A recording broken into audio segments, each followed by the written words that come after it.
Bonjour. Alors vous êtes, comment on dit, productrice de safran, non? Si, je suis productrice de safran à Saint-Séverin, un petit village en Sarthe, où on est capable de faire pousser du safran. Comme dans tout pays de la France, on peut cultiver le safran chez soi. Est-ce qu'il y a des préjugés qui disent qu'éventuellement le safran ça pousse dans telle ou telle région et pas forcément en Sarthe? Non, en fait, ce qu'il lui faut, c'est les pieds au sec. Bon, c'est vrai que cette année, on n'a pas eu trop de chance avec le temps, mais autrement, il lui faut du soleil, de la pluie, du froid. En fait, la floraison du safran, c'est septembre-octobre. Donc c'est la période un peu comme hivernale.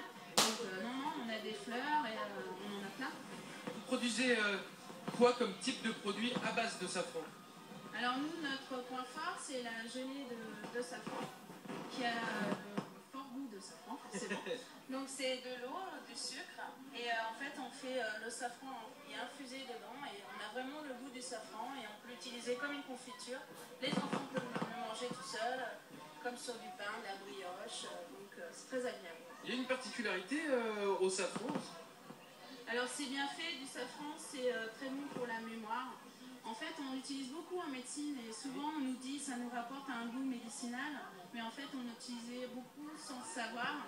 Et dans les baumes de la barbe, par exemple, on en a pour soulager les gencives des enfants, pour les dépressions légères, on l'utilise beaucoup aussi. Qu'est-ce qui vous a intéressé, vous, à cultiver le safran? Comment vous êtes arrivé là? Remettre au goût du jour une épice qu'on cultivait au Moyen-Âge et qu'on peut remettre dans toute la cuisine, qu'on peut utiliser vraiment du dessert jusque dans les plats moins sophistiqués que la paella, par exemple une papillote de poisson, c'est très bon et on peut faire des choses très simples avec le safran.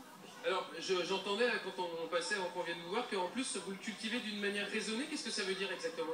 C'est qu'on n'utilise pas de produits chimiques en fait, le désherbage se fait à la main, la culture on lui apporte que du BRL, c'est-à-dire des bois broyés, des végétaux, en fait on est raisonné. Fais attention à la nature. Alors vous m'avez parlé de la gelée qui est un peu votre produit phare. Qu'est-ce que vous proposez d'autre ici? Alors moi je fais des petites confitures au safran avec des fruits de mon jardin, donc ça reste des choses périodiques forcément. Et du sirop aussi de safran qu'on peut utiliser de l'apéritif jusque dans les desserts. On peut parfumer comme ça des yaourts, des fromages blancs, des apéritifs.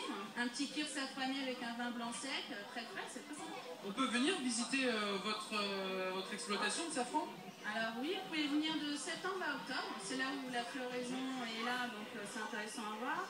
Et on fait aussi une porte ouverte le 14 octobre, donc c'est là où aussi on fera découvrir et on expliquera de la culture à la récolte, avec un petit marché du terroir, donc en plus les gens, les voisins seront accueillis aussi. Très bien, merci beaucoup Sophie. Et puis bonne journée. Merci. Au revoir.